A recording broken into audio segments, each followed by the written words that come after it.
문재인 정부 들어 처음으로 제주도 지원위원회가 열려 6단계 제도 개선 과제를 확정했습니다. 핵심 과제는 모두 빠져 속빈 강정이라는 비판이 제기됐습니다.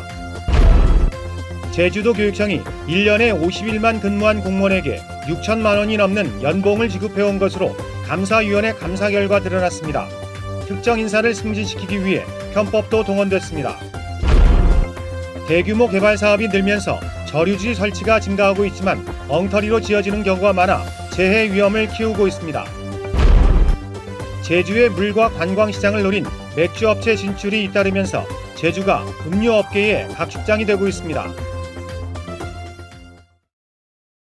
여러분 안녕하십니까? 뉴스데스크 제주입니다. 1년 가까이 표류하던 제주특별자치도 6단계 제도 개선안이 확정됐습니다. 하지만 자치와 재정, 조세와 관련한 핵심 내용은 모두 빠졌습니다. 정부의 100대 국정과제에 특별자치도 분권 모델의 완성이 포함돼 잔뜩 부풀었던 기대가 허물어졌다는 평가입니다. 권혁태 기자가 보도합니다. 문재인 정부가 들어선 뒤 처음 열린 제주지원위원회 회의. 이낙연 총리 주재로 18개 부처 장차관과 함께 지난해 9월 제출된 6단계 제도 개선 과제를 심의하는 자리입니다. 제주도나 세종시나 각기의 특색을 살려서 바람직한 방향으로 발전하고 있다 생각을 합니다. 두 개의 이 광역자치단체의 발전은 물론이고 대한민국 전체의 발전을 이끄는 데 좋은 모델들을 제시해 주기를 늘 기대하고 있습니다. 회의 시작 분위기와는 달리 결과는 실망스러웠습니다. 제주도가 요구한 90개 과제 가운데 절반에도 못 미치는 42개만 통과했습니다. 외국인 면세점 매출액에 대한 관광진흥기금 부과와 골프장 개별 소비세 이양, 카지노 지도 감독권과 이익 환원 등 핵심 과제는 제외됐습니다. 공동주택 분양가 상한제와 전매 제한, 항공 선박 이용료 소득공제 등 제주도민의 삶과 직면한 문제들도 빠졌습니다.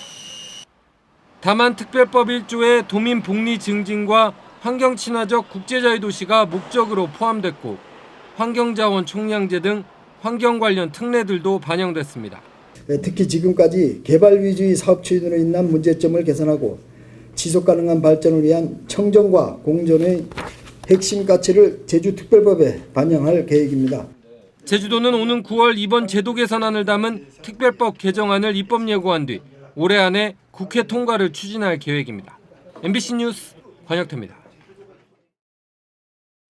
제주특별자치도에 대한 2016년 성과 평가에서 양호 등급을 받았습니다.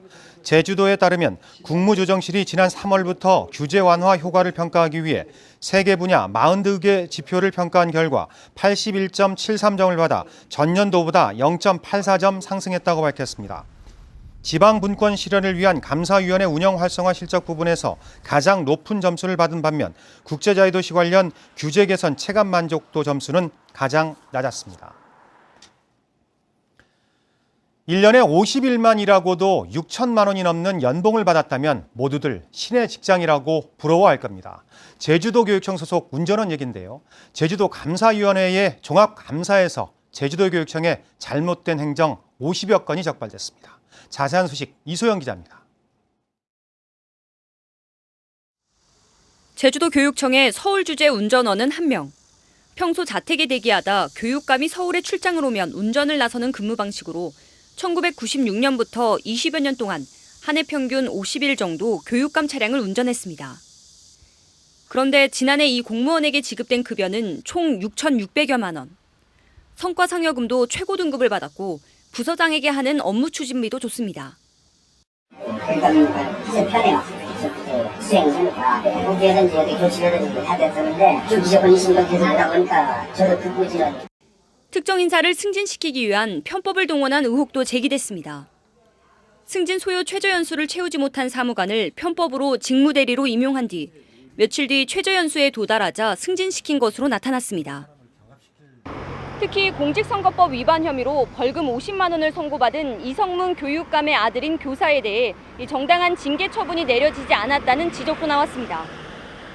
감사위는 해당 교사가 징계를 낮출 만한 상훈 공적이 없는데도 제주시 교육청이 징계를 불문 경고로 의결한 데 대해 도교육청이 지휘 감독을 하지 않았다고 밝혔습니다.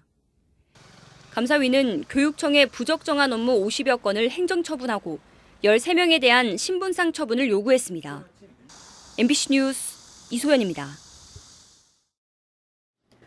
일정 규모 이상의 개발 공사를 할 때는 재해를 막기 위해 반드시 저류지를 설치해야 하는데요. 엉뚱한 곳에 아무렇게나 지어지는 저류지들이 많지만 제재할 방법이 없어 피해를 더 키우고 있다는 지적입니다. 박주연 기자가 취재했습니다. 지난해 태풍 차바가 얽히고 간 제주시 화북천. 시간당 50mm가 넘는 물폭탄에 하류 지역 호안이 유실되고 축대가 무너져 인근 마을 회관까지 순식간에 잠겨버렸습니다. 원인은 저류지. 화북천 범람을 막기 위해 저류지 4곳이 설치됐지만 3곳에는 아예 빗물이 유입되지 않았습니다. 저류지가 하천보다 높은 곳에 설치됐기 때문입니다. 작년 차와 때 한번 둘러봤습니다. 예, 둘러보니까 전혀 물이 저류지 쪽으로 물이 유입이 안 됐어요. 유입이 안 되고 저류지가 낮지 않고 높다 보니까 물이 구조적으로 들어갈 수가 없어요.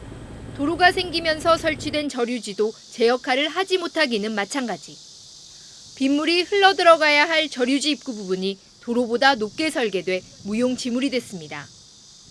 대규모 개발 때에 저류지를 설치하도록 의무화되면서 저류지가 크게 늘고 있지만 잘못된 저류지에 대해 제재할 방법이 없다 보니 엉터리 저류지가 속출하고 있습니다. 실제 저류지가 제대로 작동하는지에 대한 실태 조사도 전무한 상황. 준공 필증을 받기 위한 요식행위로서 저류지를 만들고요. 특히 제주도는 태풍 길목이기 때문에 이게 아주 중요한 시설들이거든요. 그래서 조례로 만들어서 제재를 가하게끔 해주셔야 되고. 제주도 내 설치된 저류지는 229개. 설치에만 급급한 사이 기습 폭우는 잦아지고 태풍의 위력은 커지면서 제주는 재해 위험에 노출되고 있습니다. MBC 뉴스 박주연입니다. 지하수 이용량 관측 시스템이 농업용 관정으로까지 확대됩니다. 제주도는 3억 원을 투입해 지하수 자원 특별관리구역 내 사설 농업용 관정 255곳에 지하수 이용량 관측 시설을 설치하기로 하고 취수 허가량이 높은 관정부터 우선 시설에 가기로 했습니다. 제주도는 관측 시스템을 통해 수집되는 데이터를 바탕으로 지속 가능한 지하수 이용량을 파악하고 허가량 등을 조정해 나갈 예정입니다. 최근 무더위가 이어지면서 시원한 맥주를 찾는 사람들도 늘고 있는데요. 수입 맥주, 수제 맥주 양조장들이 물이 좋은 제주에 잇따라 둥지를 틀면서 연관 산업이 활기를 띠고 있습니다. 김항섭 기자의 보도입니다. 컨베이어 벨트에서 맥주 캔들이 줄지어 나옵니다. 청정한 제주의 물과 유기농 제주 감귤 껍질을 사용해 독특한 맛을 내는 위트 에일입니다. 미국 브루클린 브루어리의 자매회사인 제주맥주가 제주의 양조장을 짓고 본격적인 생산에 들어간 겁니다. 많은 관광객들이 모여들고 그리고 좀 더 편하게 어떤 공간에 방문하는 제주도의 특징을 잘 살리면 좀 더 많은 소비자들이 저희 양조장에 방문하고 맥주를 경험하실 수 있을 거라고 생각을 했고요. 대낮인데도 수제 맥주 전문점은 활기를 띱니다. 친구끼리 시원한 맥주를 앞에 두고 두런두런 얘기를 나눕니다. 대량 생산되는 맥주와 달리 저마다 다른 맛에 다양한 종류의 맥주를 즐길 수 있고 양조장까지 둘러볼 수 있어서 수제 맥주 전문점이 인기를 얻고 있습니다.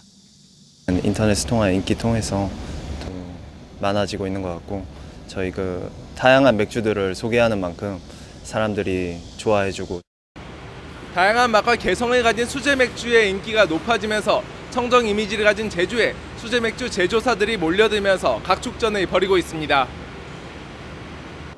뿐만 아니라 소규모 하우스 맥주 전문점도 곳곳에 생겨나고 있습니다. 지역 맥주가 그 지역의 그 이미지라든지 그다음에 이제 관광객들이 와서 소비도 하고 양조장도 방문하는 산업 관광의 효과가 신세계와 오리온까지 제주에서 소주와 용암에서 음료 사업을 추진하면서 청정한 제주물의 가치가 더욱 치솟고 있습니다. MBC 뉴스 김항섭입니다. 제주도는 오늘 서귀포 시장 공모를 마감한 결과 모두 3명이 지원했다고 밝혔습니다. 제주도는 선발시험위원회를 구성해 서류 심사와 면접을 치른 뒤 2명 이상의 임용 후보자를 추천하면 도지사가 1명을 내정하고 도의회 인사청문회를 거쳐 임명하게 됩니다. 한편 오늘 마감된 공보관 공개 모집에는 모두 5명이 응모했습니다.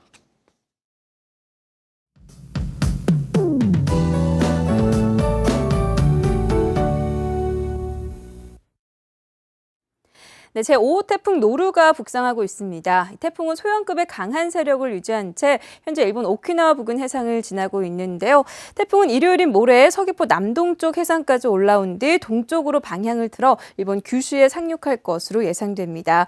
다행히 제주가 태풍의 직접 영향권에는 들지 않을 것으로 보이는데요. 하지만 제주 남쪽 먼바다에는 풍랑주의보가 내려진 가운데 특보는 그 밖의 해상으로 점차 확대될 것으로 보이니까요. 앞으로 발표되는 태풍 정보 잘 참고하셔야겠습니다.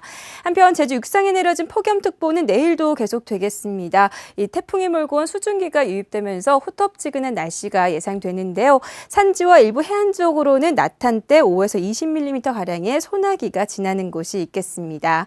일요일인 모레도 태풍의 간접 영향으로 궂은 날씨가 예상되는데요. 바람이 강하게 불면서 각종 안전사고와 시설물 관리에 유의하셔야겠고요. 하늘은 차차 흐려져 밤에는 산발적으로 비가 오는 곳이 있겠습니다. 다음은 자세한 지역별 날씨입니다.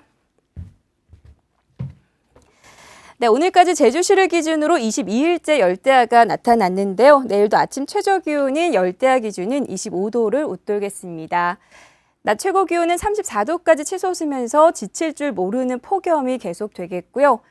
해상에는 태풍의 영향으로 물결이 매우 거세게 일면서 여객선 운항에 차질이 예상됩니다.